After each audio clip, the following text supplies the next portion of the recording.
All Hi, right. Mc Auliffe of Girlschool. How are you doing today? Okay, thanks. Apart from I can't get this thing working, but apart from that, Yeah, we'll do the best we can. Uh, yeah. Congratulations on your new album. I think it's absolutely fantastic. Oh, thank you. That opening song, it is what it is. To me, it's not just a song, it's a statement. Yeah. That's sort of what it's meant to be when I had the idea for it. Because basically in life, if something awful happens or whatever may happen, there's not a lot you can do about it. No. So I know you just have to make the best out of everything.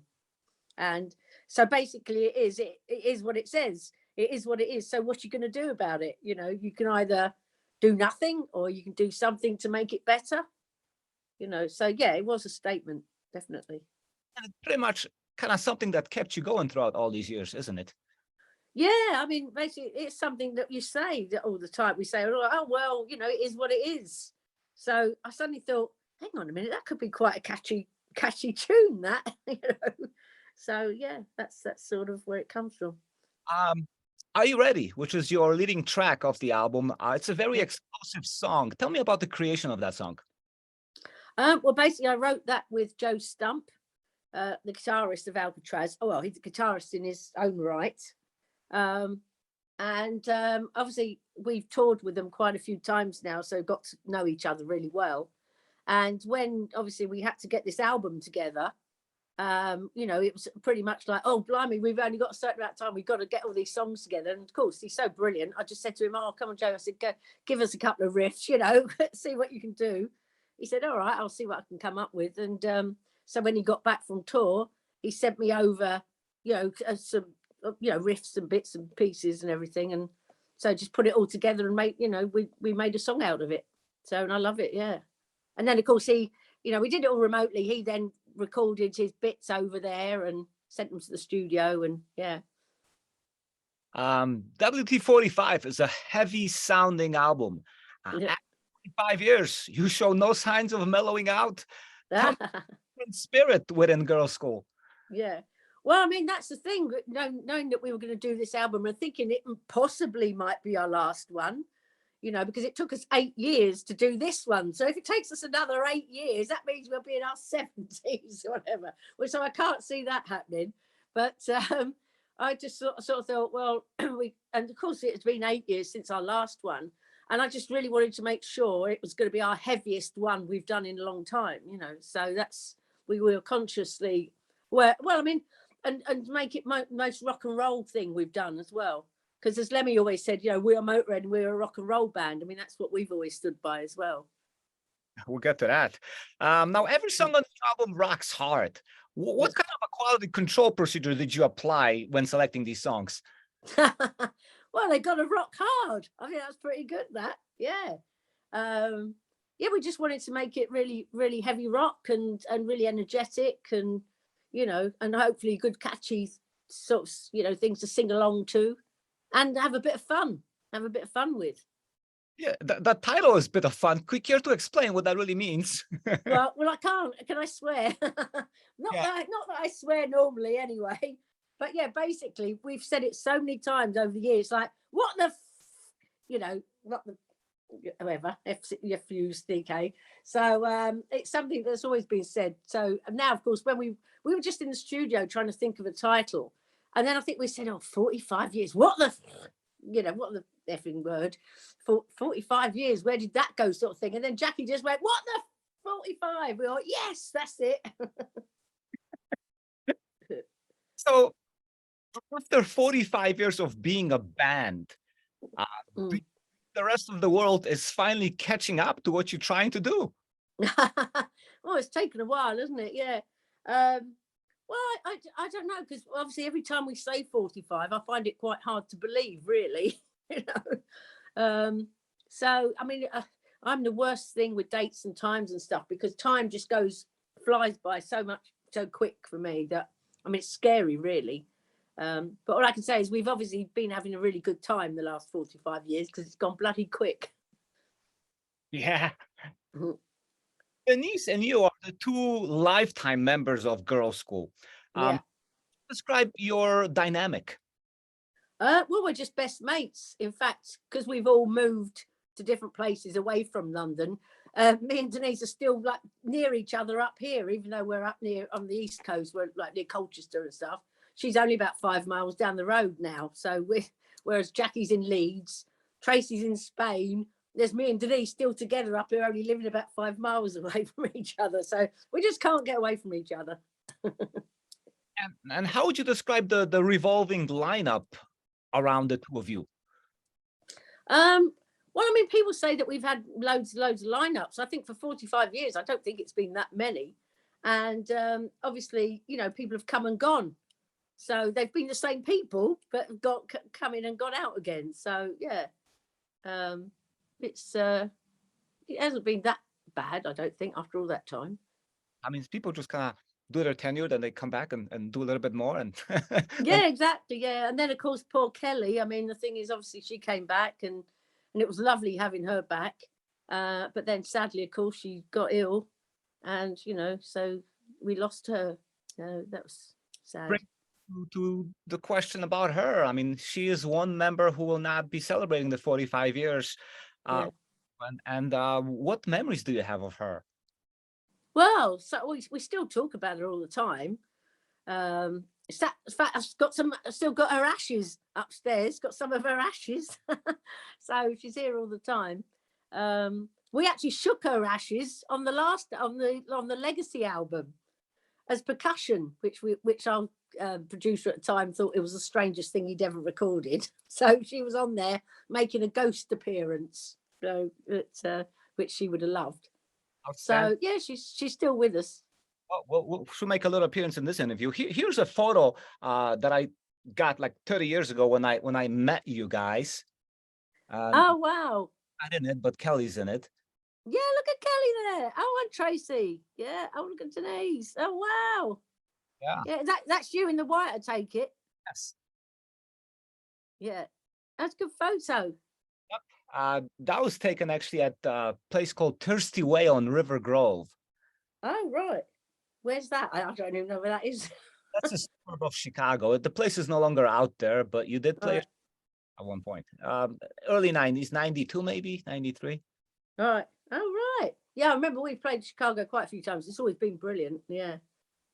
Now the album closes with Motorhead's Born to Raise Hell, which is an tribute to Lemmy. Tell me about the special connection you were sharing with Motorhead over the years. Well, obviously we were lucky enough to actually be on their, well, just for the first thing, we were lucky enough to be on their very first major British tour, the Overkill tour. And then of course we were actually there on Lemmy's last ever tour as well, on the 40th anniversary tour before he died. So we were there throughout the whole lot, you know, with loads of stuff in between. But what happened really was that when Motorhead came out, they were sort of in the middle of everything with the punk thing. You know, they were doing the crossover thing between punk and rock and, you know, and heavy metal and all the rest of it. And that's how we found ourselves, because we used to play punk clubs. They used to think we were heavy metal. And then we'd play heavy metal clubs. They thought we were punks, you know, so we were sort of stuck in the middle. And then the weirdest thing is, talking about like serendipity or whatever, a friend of a friend just gave me a copy of their very first single, Motorhead, the 10-inch one with the black and white, you know, sort of thing on the cover, and of the song Motorhead. And Kelly was living with me and mum and dad at the time. And we put it on, first of all, we saw the picture of her and we were, oh my God, bloody hell, they look scary, you know. And then we put the song on and this row came out. We went, oh my God, it sounds just like us, you know. And then lo and behold, only about a few months later, we get a call saying that Lemmy from this band Motorhead, who we'd only just found out about, wants to come and meet us for the thing about perhaps being on their first tour with them. We thought, well, this is really weird, you know, because we'd only just been given this thing, you know, whatever. Anyway, of course, he came down to rehearsal. We're all standing there thinking, what the hell's going to be walking through the door, you know, because we'd only ever seen this photo of him, you know, on the cover. And so we didn't know what's, you know, to expect. then of course he walked in and straight away we just got on like house on fire. And they then invited us on to, as I said, their first ever major British tour, the Overkill tour. And then suddenly we seemed to have found our bit, and we found our niche, and we got then accepted as being, like that. So yeah, how we were, so yeah. Excellent. Now, the song also includes special appearance from Biff from Saxon, Phil from, and Duff. Yay! Yeah. One song. Yeah. Sorry, you cut out then. So what are you? So what was the question? Because you cut out. How did you get all these people to fit into this one song? You had Biff, you had Phil. Well, it's the wonders of the internet again, isn't it? Something we wouldn't have been able to do in the old days, because they would have, in the old days, it sounds dreadful, doesn't it? But they wouldn't have been able to get to the studio or whatever. But of course now you can do anything anywhere. So the idea was that we wanted to, some few people to get together on it for a celebration, and for it being the last track on the album. And obviously we've known Saxon for just about as long as we've known Motorhead, and we toured with them so many times, and we suddenly thought, we've never actually done anything with Biff. And I thought, oh, well, it'd be fun to get him singing, to do a duet with Biff, And of course, we asked him, and he said, yeah, which is brilliant. And then, of course, Phil, it was nice for him because he actually is playing on a song that he actually played on, not one of Eddie's, And then, of course, a friend of mine said, he said, I know Duff. He's a big fan of Motorhead and he likes Girlschool and everything. He said, do you want me to ask him if he'll play on it? We went, no, don't be silly. Well, you won't do that, And of course, he asked him and he said, yeah, when do they want it? We couldn't believe it. Yeah, really nice of him. Really nice. Excellent. Yeah. Now, since we're on the topic of Motorhead, tell me about the St. Valentine's Day Massacre collaboration, which, by the way, was released on my 12th birthday. Oh, no, 12. Oh, my God. I thought you looked young. You look like a baby. Well, basically what happened is we went into studio. Well, of course, we got signed to Bronze, the same as Motorhead, and obviously had the same management. And Motorhead really liked what Vic had done with us. And then, of course, they then took him to record their stuff. And then I think it was Vic's idea, Vic and Lemmy, because Lemmy's well known to like all the old rock and roll stuff. And of course, Vic did. So they got on like a house on fire. And Vic came up with this idea. Why don't you it was his idea, Vic Mayles, just, the two of you come up with this, Please Don't Touch, which I'd never heard of before, actually. But anyway, Johnny Kidd and the Pirates, which, of course, Lemmy loved. And then, of course, the whole thing seemed to really come together again, a bit like when we first got that first, record of Motorhead. The fact that they put it out on Valentine's Day, dressing up and all the stuff, and with the Valentine's Day Massacre, it all just came together perfectly. So, yeah. It was a fantastic release. Yeah. Great fun, yeah. On your Legacy album from 2008, you got to work with another giant of a performer, Ronnie James Dio. My Spy. How did it come about, and what memories do you have of working with Ronnie? Yeah. Oh, he's so lovely. Well, the funny thing is, when we first started out, we actually supported Black Sabbath at the Hammersmith Odeon for 3 nights. When Ronnie was the singer, so that's when we first met him, and that was way back in 1980 or something, or 81.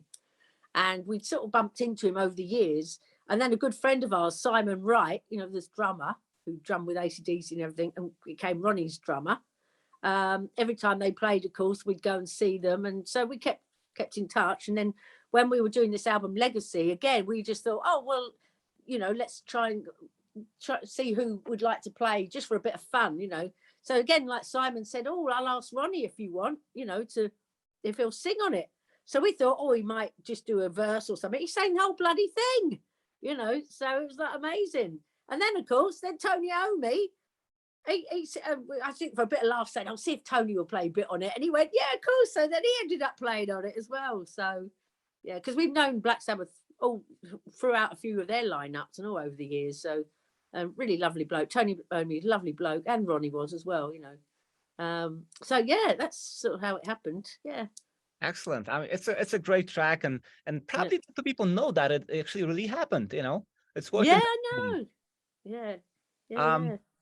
Are there any plans to celebrate the 45 years as a band?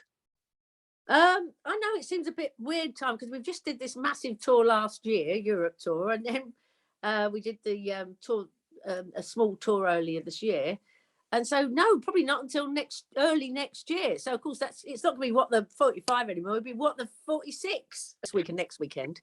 Then after that, we're doing South America with Alcatraz, and then America, and then hopefully next year. Mhm. Oh, what's that? Something's going wrong. Yeah. So after 45 years, what is still a challenge for you? Well, that was a challenge. Getting to the bloody train station and getting on another bloody aeroplane. That's somewhat manageable. Well, it is, yeah. But we got, like, for example, we're playing right up north in Sweden on Saturday, which sounds like an amazing place. But trying to get there, it's going to take us 2 days to get there. So it's just like, but it'll be great when we get there. It's just, it's so far up north. We're hoping we might see the Northern Lights up there, but that'd be great. That would be nice. Yeah. Now, But no, I mean, yeah, but the other good things about it is still going to places that we've never actually been. I mean, we only just went to Australia a few years back now, and in all those years. So there's still places that we'd like to go to. Oh, okay. So there's still quite a few things to do. Yeah, it's like this tour in South America with Alcatraz in September. I'm hoping we're going to be doing Rio and stuff because obviously we've never even been there. So that'd be great. That'd be New fun. territories. Yeah. Now, it seems that there are a lot more girls involved in playing heavy music nowadays, and you as a band probably were very influential to that. What are your thoughts on this? Well, the funny thing is, when we first had our success, which was obviously 40 odd years ago, we were expecting loads of girl bands to come out. We were expecting, but it never happened. They didn't appear, and it's not until sort of more recently that there have been a load more girls. But obviously, over the years, we have had girls come up to us afterwards and saying, "Oh, I started playing because of you," and all that. And so it is nice when that happens. Yeah. Finally, after 45 years, what is your biggest takeaway from all of this? The fact we're still going. Still sort of relatively healthy, and we're not quite on our Zimmer frames yet or walking sticks. So we're still able to do it, and still having fun doing it, and still meeting new people, seeing new places. What more could you want? You got it made. Yeah. Yeah. Well, thank you. Yeah, thank you. Okay, well, hopefully we're going to be in Chicago sometime, if not this year, next year. I'm truly hoping. Yeah. Well, I'm sure, we'll have to let everybody know. So that'd be good. And then after the 46th year, you never know, we might actually have a rest. Well, 50 is only around the corner. Yeah, no, then it's only another 4 bloody years. Oh dear. Oh well, we'll see. But yeah, you never know. And just enjoying the moment at the moment, because it's so lovely when people love the album you've done. When you're so proud of something, it makes it all worthwhile when you find out that people really like it. So we're really excited about it. It's absolutely great. Thank you. Thanks so much. All right then.